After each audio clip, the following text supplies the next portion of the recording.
亲爱的朋友们，欢迎来到微光夜读。刚开学我就被公子哥刁难，他欺辱我的同时，为竞选班长，邀请全班去私人岛屿参加生日趴。派对当天，众人衣着华丽，顶流女星前来捧场，我却穿着背心短裤出现，被他当场撞见。他怒斥保安：“这种穷狗也能放进来？快扔出去！”没想到下一秒，众目睽睽之下，他被保安抬起来扔进海里。女星一脸不屑：“这是我们小林总，整个岛都是他的，你是什么东西？”接下来开始我们本期故事，记得点击订阅并开启小铃铛。爹用你那座岛。哦，对了，学校怎么样？宿舍住的习惯吗？用呗，反正放那也是闲着。还有我没那么娇气，从小泥坑子里都睡过。回完老爹的消息，我拖着行李箱进了宿舍。一进门，发现这个宿舍有一种奇怪的压抑感。大一刚开学，别的宿舍新生刚见面，一个个欢声笑语，马上就聊起来了。而这个宿舍，两个人正在收拾行李，一句话也不说。而另一个人则躺在床上玩手机，连鞋都没脱，踩在床单上。李少，行李收拾好了。李少，您的床也铺好了。躺床上那位眼皮子都没抬一下。我渴了，把包里的正山小种拿出来泡上。哟，还是个少爷。门上贴着宿舍名单，我看了一眼，这公子哥叫李甲军。我抬手打了个招呼：“兄弟们好啊！”那俩马仔瞥了我一眼，李少则头也没抬。家里干什么的？一上来就问我这种问题，我有点没反应过来，愣在了原地。那两个人没说话，一个拿出一个蛇果削皮，另一个拿出茶具开始泡茶。他从上到下打量了我一眼，坐到桌子旁，翘起二郎腿开始喝茶。问你呢？家里做什么的？卖衣服。随后我就听见了一声冷哼：“你家卖衣服的，你就穿个地摊货。”啥？地摊货？这是我爹给我定制的成衣，虽然素了点，但好歹都是顶尖的料子，就成地摊货了。地摊货怎么了呢？你穿个地摊货出去，让别人看见老子和你一个宿舍，岂不是丢我脸啊？等等，我没听错吧？这是人该有的三观。你知道老子这一身多少钱吗？怕是一双鞋，你好几个月生活费都买不起。他一脸不屑，把脚踩在我的床板上，给我展示那双 H&M 的基础款低帮板鞋，就连身上也穿了一套 H&M。所以你的衣柜我征用了，我的衣服不能折，必须挂起来。懂？我一脸无语。不是哥们，你从头到脚穿的就是我家的牌子，好像还是我16岁那年设计的。H&M 作为新时代奢侈品中的顶流，在3年前就已经碾压国际10大品牌，什么永远的经典香奈奇、典雅巴黎、气质路克登、法国最高时尚精神迪卡奥，这些老奢侈品牌子在 H&M 的衬托下都会变得暗淡。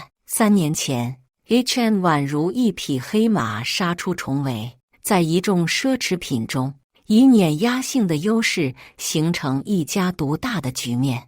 而我那个不靠谱的爹就是 H&M 创始人。我从小的爱好就是设计男士服装，16岁那年画了个设计稿，我爹喝完酒一拍大腿：“好，虎父无犬子，给你整上。”于是 H&M 黑兰德系列就诞生了，好像卖的还挺火的。虽然我家衣服确实贵了点，但这小子穿着我设计的衣服还摆上谱了。哥们，我也要放衣服的，实在不行你买个衣架吧。我虽然有点生气，但尽量保持着礼貌。哎呦，你家还卖衣服的？我看是摆地摊的吧？我衣服挂外面落了灰怎么办？我实在没忍住，回了一句：“你这款是3年前的黑兰德，全是深色系的，很耐脏，无论怎么洗都影响不了布料跟版型，没那么娇贵。你一个摆摊的还装起来了，上网查点资料就成董哥了。我无奈，不想再理他，低头收拾起了行李。我爹早就告诫我不要露富，不然被人盯上再把我绑了。万一他在外面喝大酒吹牛逼，我妈恰好打麻将，两人接不了电话，那我差不多就死翘翘了。虽然知道我爹的意思是别太张扬，但我的评价还是6。于是秉持着低调做人的原则，来到了学校。来之前，我幻想着和室友们成为父子啊呸，就是那种铁兄弟，一起开黑连跪，互相带饭，度过大学4年。如今看来，大概李少爷是相处不来了，还有他那2个小书童，实在无法想象这位公子哥提溜着几袋子饭，推开宿舍门大喊：“噜噜噜噜，开饭喽！”可恶，我还没开始就是去的青春啊！我盘腿坐在床上 emo， 书童1号走到我面前拍了拍我：“你上去住。”李少要在桌子上养鳄龟，书童2号把一个超大的鳄龟缸放到了桌上，哗啦啦的倒水，溅了哥一裤子，太不礼貌了。哥这裤子可是蓝小鱼送的，蓝小鱼是我发小，不能说青梅竹马，但好歹一起逃过课，一起偷吃过辣条。如今人家是顶流女明星，边上学边在娱乐圈风生水起，而我在这受这鸟气。可是我的床位就在这里，都这样了，我还是尽量让自己看起来礼貌，毕竟刚开学，退一步吧，以和为贵。李少喝了口茶，漱了漱口，一口吐在地上，又溅了我一鞋。过分了，还是蓝小鱼送的。他说这鞋下次脏了一定把我腿毛给你转1000，你搬上去吧。然后衣柜腾出来，李大少爷这个阔气，打开手机，那自信，那气质，在我看来就是个傻子。不用了，我就住这。他挑了挑眉毛，哟，嫌少，别废话，3000块搬上去。我有点生气了，不换。为何不换？因为不想。为何不想？不想就是不想。李大少火了，端起茶杯泼在了我还没铺床的床板上。给你脸了！我刚想反驳，就听走廊一声哨响，集合。来到班里，自我介绍完毕后，下一环节就是竞选班干部。想到我爹告诉我，要是当上班长，下次 HN 的系列就交给我来出，我立刻举手。毕竟设计衣服可是我的爱好。没想到和我一同竞选的还有李甲军。开学前1个月，我很爱水群，跟班里大多数同学都聊得很好，而李甲军则在群里发了一堆豪车名表的炫富照。大家也都知道他是个公子哥。最后的票数是持平的，导员看着1人1半的票数，最后决定让我们再次上台讲一下自己各自的优势。不用了，李甲军站起来，慢悠悠地走到讲台上。我这个人向来只办实事儿，林鹤讲的那些都是些虚的。再过半个月是我的生日，到时候我会邀请在座的各位前往我的私人岛屿，参加我的生日派对。话音刚落，2位书童开始发邀请函，人手1张，自动掠过了我。全场发出一片欢呼，有些小女生甚至成了星星眼。私人岛屿，李大少，记得包机票啊！我去，私人岛屿，我一定得去开开眼。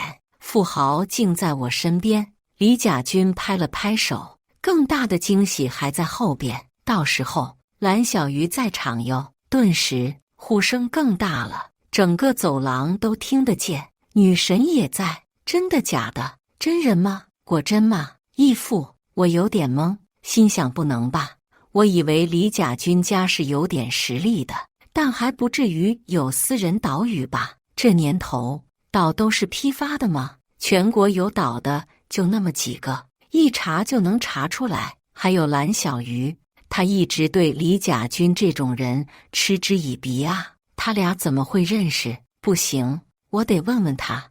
我打开手机，准备给蓝小鱼发个微信，没想到下一秒就被 Q 了。李甲军轻蔑地看着我：“那你呢，林鹤？你能带给大家什么？”我并不想接他的话，低头给蓝小鱼发消息。我得问问他怎么跟这种人认识的。在别人看来，我的沉默已经是认怂了。班长理所当然给了李甲军，旁边的兄弟安慰我，我笑了笑，并不怎么在乎。回到宿舍，就见一圈人围着李甲军。李少大手笔啊，还有自己的岛。我只想说，我真的木了，这位是真少爷啊，牛！我直接给跪了，自己买一个岛。我回到我的床位，顺便往那瞥了一眼，忽然愣住了。那你这岛怎么有点眼熟啊？这地形图，少爷，您那岛在哪儿啊？李甲军说出一个位置，与我家的那座岛完全一致。你们到时候见了明星本人，可别太激动。李甲军得意洋洋，似乎那座岛真的属于他个人。蓝小鱼，我都等不及了！哇！我女神，我嗤之以鼻，心想蓝小鱼现在名气这么大吗？我俩小时候还一块洗过澡呢，我必须得好好问问老爹，这到底是怎么回事儿？现在老爹估计在忙业务，没空理我。书童1号见我一言不发，开始阴阳怪气。我们家少爷就是趁都不把钱当钱的，不像某些人哟，穿个地摊货天天晃，不懂装懂，还不识抬举。我不想听他们废话，懒得争论，掏出 Sennheiser 的耳机戴上，躺在床上听歌。我总是临时抱佛脚，临时抱佛脚，每日推荐推给了我一首新 rap， 可不是吗？李甲军，你临时抱佛脚没用。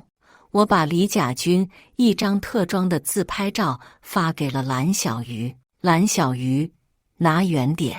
我，这人你认识？蓝小鱼，你好莫名其妙。我当然不认识。我，那他是怎么邀请到你去咱家岛上的？蓝小鱼，啊，我确实要到岛上待几天，不过那是你爸爸邀请我家老头去岛上玩。我爸说想我了，喊我过去，正好休假几天，怎么可能是这人邀请我？我连他是谁都不知道。我，啊，你几号到？蓝小鱼，12号啊。我爹跟你爹13号到，比我晚一天。哦对，差点忘了，12号那天你赶紧请假过来陪我。那么大的房子，我一个人住好吓人的哦。我心想这不对啊。李甲军也是12号说要在岛上开生日趴，蓝小鱼也是12号到。现在基本已经确定李甲军说的那个岛就是我的了。可是他是怎么有机会上岛的呢？又是从哪知道蓝小鱼行程的？我把来龙去脉告诉了蓝小鱼。蓝小鱼，这人疯了吧？他是狗仔吗？还能知道我的行程？你让刘秘书赶紧查查他，还打着我到场的名号开生日趴，我真的要生气了。行了，你不认识他就行。我现在查，避开了我爸，特意在蓝小鱼来的那天上岛。我倒要看看这李甲军是何方妖孽。我给刘秘书打了电话，让他查李甲军。谁知道电话刚断，李甲军就在班级群里发了消息，艾特所有人参加生日宴注意事项。1. 蓝小鱼在我家岛上的这件事，希望大家不要声张外传。他是我家的贵客，来岛上休假，希望大家听我安排，不要激动。2. 岛的面积很大，有很多危险地带，希望大家不要独自远离人群，独自行动，听从指挥。3. 我这人比较低调，讲究从简，于是本次生日宴将决定采用草坪野餐。这时候，刘秘书给我回来了电话，咱们家有个司机老李，他儿子好像就是这个李甲军，真是无巧不成书啊！这下我彻底豁然开朗了。老李这个司机我知道，经常借我爹的车开，我爹也大方，车钥匙就给他拿着。这么说来的话，李甲军朋友圈那辆迈巴赫，家里太多车了，根本记不过来。既然他是家里的司机，那想上岛就容易太多了。他有很多种方法可以让他儿子登岛，例如跟岛上的安保人员打好关系，反正那个岛常年没人。至于蓝小鱼的行程，想必也是老李给我爹开车时听我爹打电话知道了这个消息，故意避开我爹，还在群里发这些注意事项，不就是怕露馅吗？不过蓝小鱼这关他怎么过？没想到下一刻蓝小鱼就打了过来，我就想问，这人是怎么搞到我手机号的？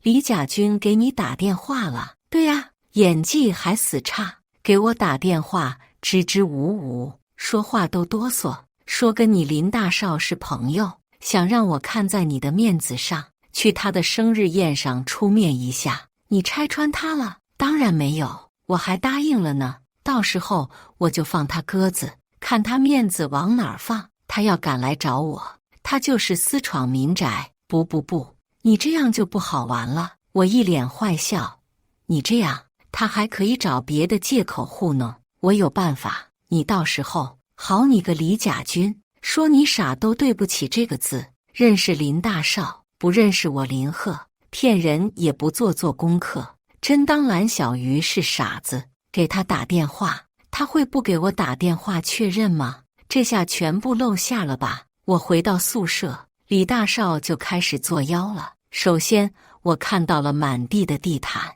站在门口望去，我的床上一片凌乱，甚至还有橘子皮。李甲军依旧一副悠哉的样子，喝着茶豆鳄龟，把脚踩在书童2号的床上，抽着华子。书童1号正跪在地上给李甲军擦鞋。这年头了还有仆从，我是没想到的。关键这还是个假少爷，也不知道靠什么养着他这俩马仔。我瞥了一眼地毯的材质，有点像人造毛，某宝的吧。刚想进门，书童冒出一句，我们少爷进口的阿富汗地毯也是你那地摊鞋能踩的。我看着自己全球仅1双的私人定制的 H&M 无 logo 鞋，陷入了沉思。就我这双被叫做地毯货的小白鞋，价格能买30身李甲军从头到脚的那一套。书童2号擦完鞋，仔细地将那块 H&M 专用擦拭布叠好，而李少慢悠悠地走到我的床边。地摊鞋踩我的地毯，简直就是一种侮辱。他抬起脚走到我的床上，狠狠踩了上去。而我的鞋踩到你的床上，是你这种穷狗的荣幸。我差点没忍住笑出来。这傻缺露馅了还不知道，沉浸在幻想里出不来了吧？好戏还在后面，我不能现在揭穿他，但也不惯着他。穷人就该挨欺负。我转身就走，李甲军和身后的马仔们爆笑不止。哈哈哈哈哈！认清自己的地位了，这是赶紧滚出宿舍吧！笑死！不愧是李少，踩他的床屁都不敢放一个。谁知道我过会儿又回来了，刚刚去了一趟走廊里的公厕，特意往不明液体上站了站。此刻我站在门口，一个助跑，嗖嗖地跑进屋，地毯上全是我的脏脚印儿。我来到李甲军面前，一个大跳，直接蹦到他床上，床单上顿时出现2个大黑印子。爽！李甲军一愣，随即暴跳如雷：你疯了！你给我舔干净！你俩给我干他！那2位书童上来就要冲我动手，我直接打开手机录像。我事先告诉你们，动了我，你们绝对赔不起，我会告到你们倾家荡产。李甲军顿时就萎了，但仍死鸭子嘴硬：倾家荡产，我能买你命，但打你也是脏了我的手。你俩把他东西砸了。那俩马仔上来就把我床上的被褥扔到地上，开始猛踩，然后抓起我的耳机摔在地上，还有我桌上的东西全部砸在地上。好，我的表，我的 ES 埃尔切斯全球限定款表身私人定制，约11万美金，漂亮，把我的手工茶具也给摔稀巴烂，可惜了，出自名人之手的绝品。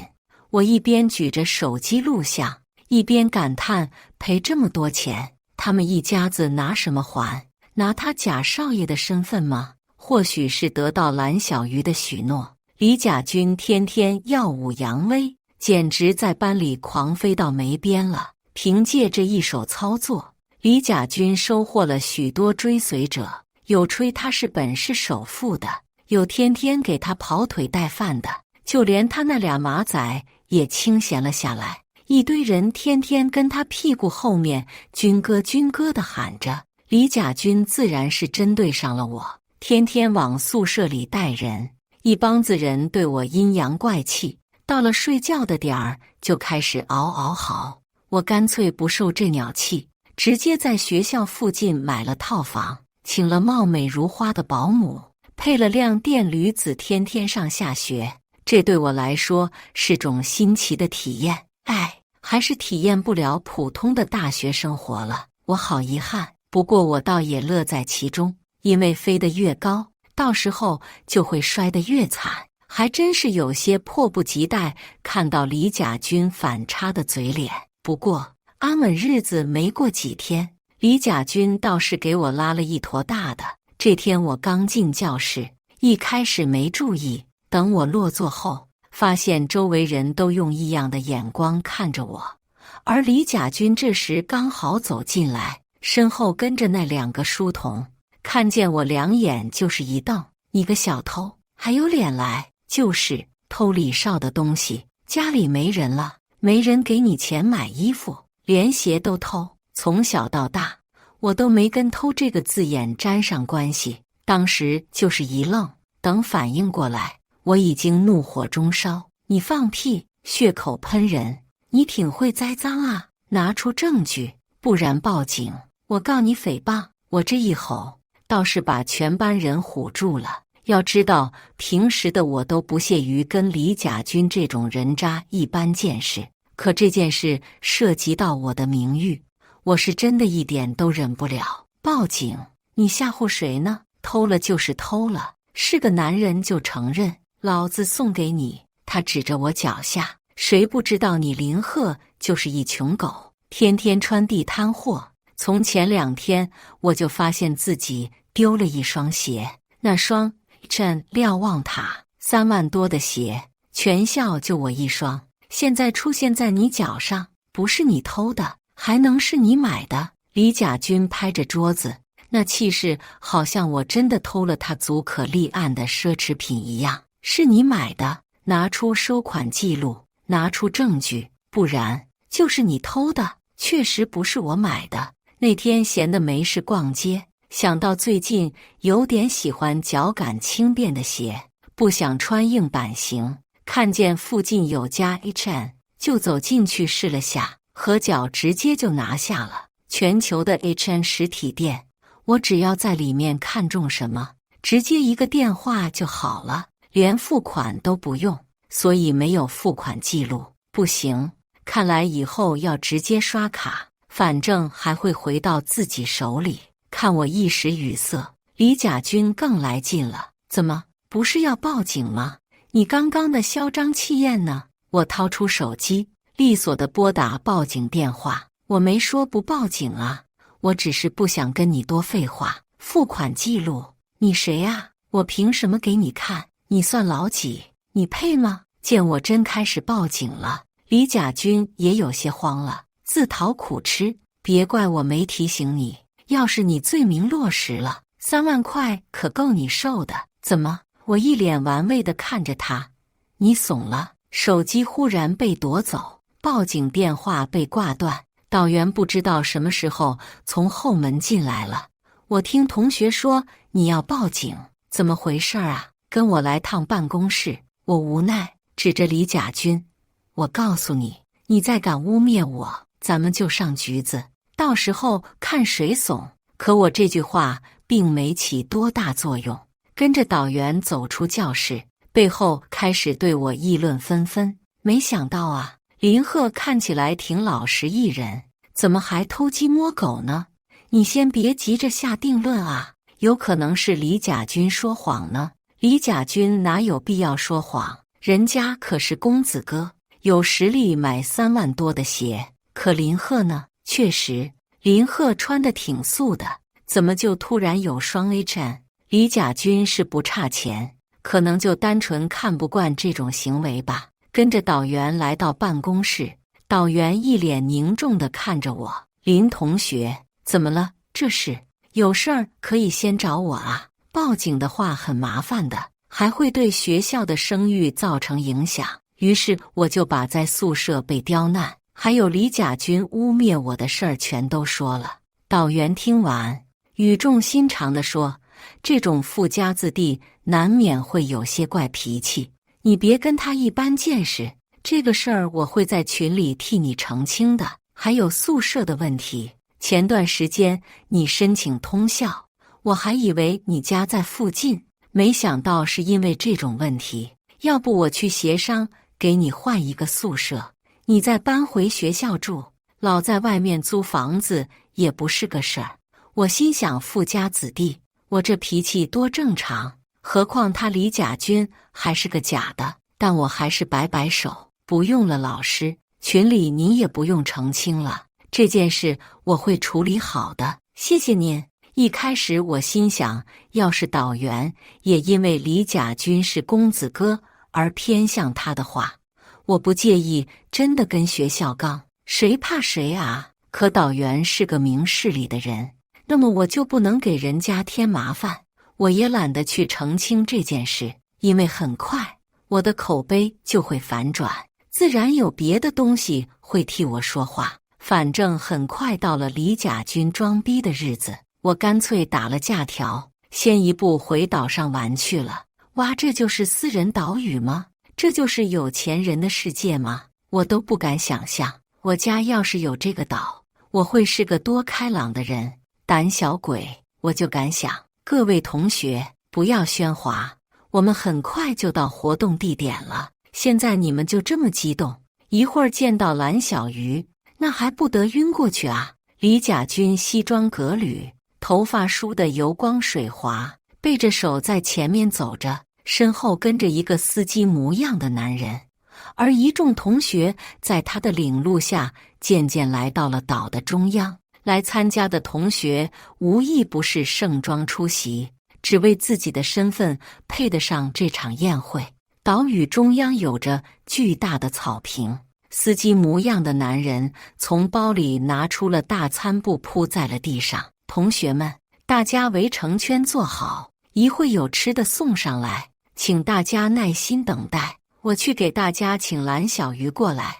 我坐在家里，通过监控看到这幅画面，差点没把我笑死。来公园野餐来了，这是哪个大少爷会这么寒酸啊？在草地上铺个餐布，连屋也不让进，不行了，我快被李甲军的脑回路笑死了。一个个穿西装晚礼服，就那么坐地上，大眼瞪小眼儿。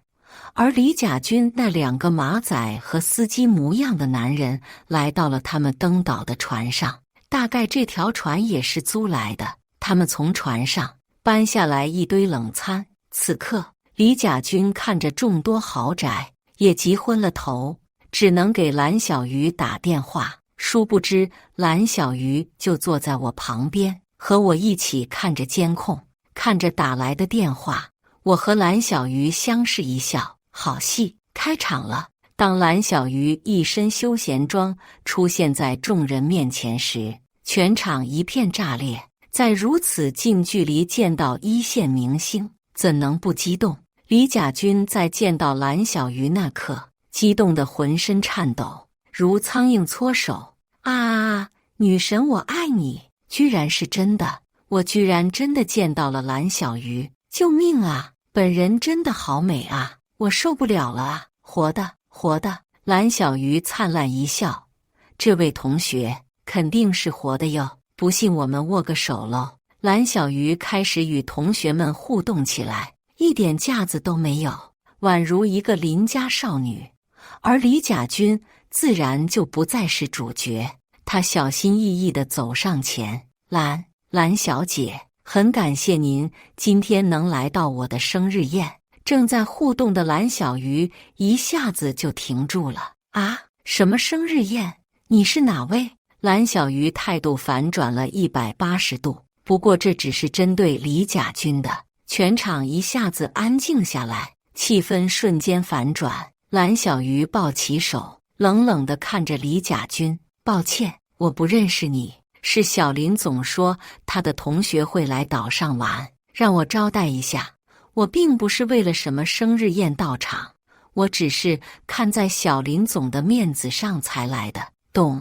此话一出，众人全都愣住了，纷纷用疑惑的眼神看着李甲军。李甲军急得汗都出来了，说话都带着颤音。蓝小姐，你忘了我们见过的吗？我还给你打电。哦，我想起来了，确实见过。听到蓝小鱼这么说，李甲军顿时松了一口气，脸上露出了讨好的笑容。他刚想说些什么，没想到蓝小鱼率先开口了。我记得有一次我正好在小林总家，要去机场，他就让他家的司机送我。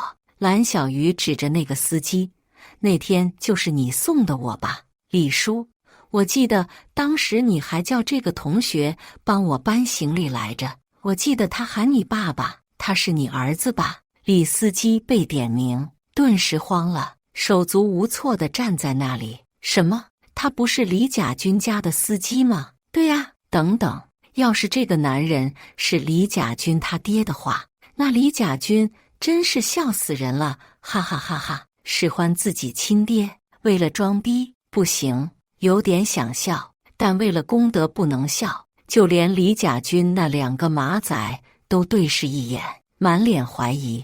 李甲军顿时急眼了，大吼起来：不是的，他就是我家司机！被蓝小鱼当场点破，李甲军也彻底恨上了他曾经的偶像，指着蓝小鱼骂道：林总长，林总短的，谁不知道林总是 HN 的太子爷？他不就是你的金主吗？你嚣张什么？我告诉你，我跟小林总可是很好的朋友，敢污蔑我，你信不信我？这时候众人也看出了有些不对劲，窃窃私语道：这个岛不是李甲军的吗？跟 HN 的太子爷有什么关系？对呀，而且之前李甲军说蓝小鱼是他请的，可我看我女神那意思，好像来这个岛上根本就不是为了他。我怎么感觉这个岛压根不是李甲军的？这可把李甲军急得团团转，脸憋成了猪肝色。哎呀哎呀，都不要着急嘛，有什么话慢慢说不就完了？我穿着沙滩裤、人字拖和宽松大背心，一脸慵懒地出现在众人面前。众人皆是惊讶我怎么会出现在这里，而且我这一身装扮也未免与他们太格格不入。喂，别拿你那手指头指人，很不礼貌的，知不知道？我一巴掌打开李甲军的手，站到了蓝小鱼面前。李甲军一看是我，脸上由慌张变成了不屑，一脸鄙夷地看着我，似乎通过贬低我，他就能重新当上李大少。我说今天这么不顺呢，原来家里进了贼了。李甲军看见我穿着大裤衩子、背心、拖鞋，反观自己西装革履，顿时自信就回来了。告诉你们，这座岛之前是我的，但最近家里的产业出了点小风波，我跟林总又是好朋友，他把这座岛买了，而我之前特意打了个电话跟他说用2天，只不过为了带大家来岛上见见世面玩一玩，才没说这件事。岛是谁的不重要，重要的是我有这个实力。我和蓝小鱼抱着手，站在一边静静看着他装逼，听到一半没忍住，我俩扑哧一声笑了，把众人都整愣了。这一笑让李甲军彻底破防，指着我的鼻子大骂：保安呢？保安在哪里？安保人员听见动静，急忙赶来，首先看了看我和蓝小鱼，又看了看这一帮放进来的陌生人，顿时有些慌。还没等他们跟我解释，李甲军直接怒斥保安：这种穷狗也能放进来，快扔出去！保安顿时向我冲来，众人一看皆是唏嘘。谁知下一秒，保安在我面前一字排开，齐齐鞠躬，他们的喊声震耳欲聋：林总，对不起！还没等众人反应过来，保安们以迅雷不及掩耳之势上去就把李甲军按倒，随后抬着他一把扔进海里。李甲军惊呼一声，在海里来回翻腾。不过那是浅水区，他呛了2口水爬了起来，活脱脱一只落水狗。众人看看李甲军，又看看我，大概也是 CPU 烧了，没反应过来。保安队长跑到我面前鞠躬：对不起林总，是我们太失职了，居然把这群人放了进来，我们现在就把他们赶出去。我摆摆手：哎呀，这些都是我的同学，你们下去吧。是。李甲军在海里大叫：好你个林鹤，还会请人演戏了是吧？他们绝对不是真的保安。蓝小鱼一脸不屑：他是我们小林总，整个岛都是他的，你算个什么东西？此话一出，众人先是一愣，随即沸腾起来：哇哦，林鹤居然就是林总 HN 的太子爷！那这么说的话，李甲军之前是不是还说人家偷他 HN 的鞋来着？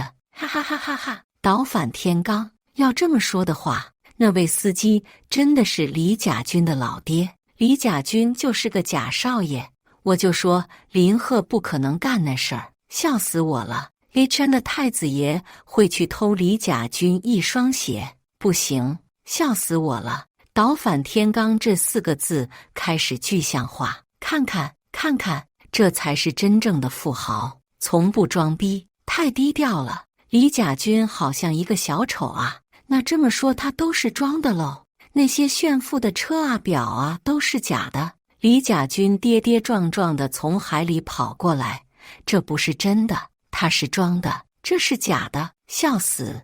那你说蓝小鱼也是假的得了，人家1线明星都承认了，你还活在幻想里呢？老弟，真恶心，被他骗了那么久，他是不是有病啊？叫不装会死病。李甲军发了疯似的，双眼通红，你们都被他骗了，他就是穷狗，完了，这人疯了，哈哈哈哈！快给他录下来。而我来到了李司机身边：李叔，再怎么说您也是我的长辈，所以之前无论你是未经允许用我们家车，还是偷我们家表，我都不追究。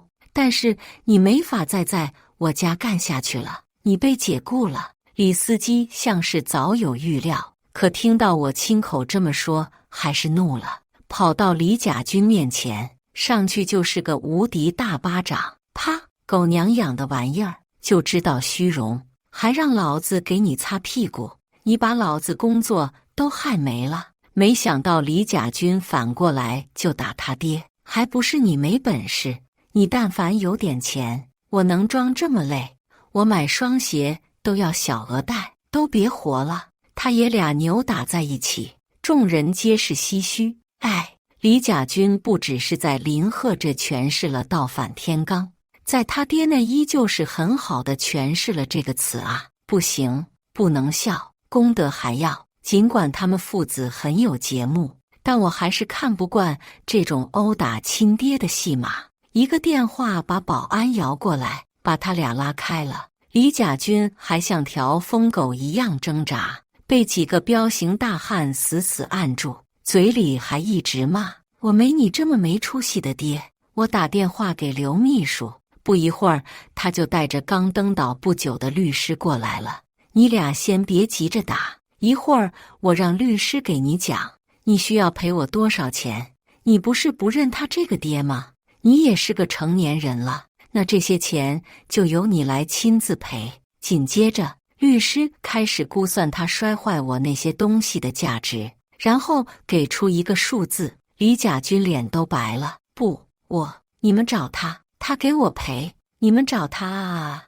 我上去就给他一脚，真是没种的玩意儿。随后一脸歉意：诸位，今天属实是让大家见笑了。之前之所以对大家有所隐瞒，是因为我想给某些爱装的人一个教训。现在呢，我正式邀请大家在我的岛上随便玩，大家饿了可以去寒舍里随便吃2口。这下轮到他们对我开始吹嘘了。不过这对于我来说也是家常便饭。本来想隐藏身份，以正常人的身份跟他们相处的，谁知道冒出来个李甲军。李甲军还是不服，认为我在吓唬他，说要找律师。OK， 我随时恭候。李甲军屁滚尿流地跑上船，留下他爹跪在岛上哭。我摇摇头，还是打电话叫人把他送了回去。等回到学校后，李甲军已经不见人了，宿舍被搬得干干净净。他那2个马仔见了我，几乎就要叩首。从他们口中得知，李甲军回来收拾东西是要跑路。原来他去贷款找律师，想要告我。结果无论如何，被告知的结果都是不可能胜诉。他想来想去，自己也没钱跟我硬刚，直接抛下老爹，学业不上了，就要跑路出国。回来收拾东西的时候，被他曾经这2个马仔撞见，2个人把他拖到厕所，就是实打了一顿，还给他扣了一头屎，最后把他打吐了才停手。这么一想，李甲军还真是脑子像是缺了点。我本不屑跟他一般见识，他说到底也就是爱装，但他只是爱装，是不会走到今天这个地步的。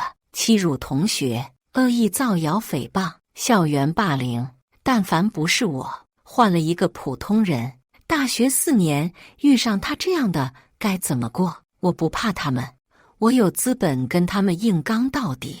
在他们即将动手打我的时候，我还知道用法律的武器震慑他们。可若是寒门学子被他这样唬住，怕事情闹大将，自己的学业毁于一旦，又怎敢抵抗呢？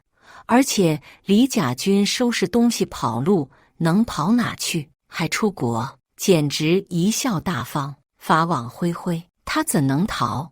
我一直觉得人踏踏实实就好，有多大能力办多大事儿，不要打肿脸充胖子硬装，更不要去为了装而伤害别人。这时候，秘书给我打来了电话，最新消息：李甲军偷窃，畏罪潜逃，被抓了。啊，严不严重？挺严重的哦。我冷笑一声，那严重的后果要来了。感谢大家的观看，本期故事精彩吗？欢迎大家在下方评论区吐槽。如果你喜欢这类故事，记得点击订阅微光夜读，并分享给更多的人，这会对我帮助很大。再次感谢大家的观看。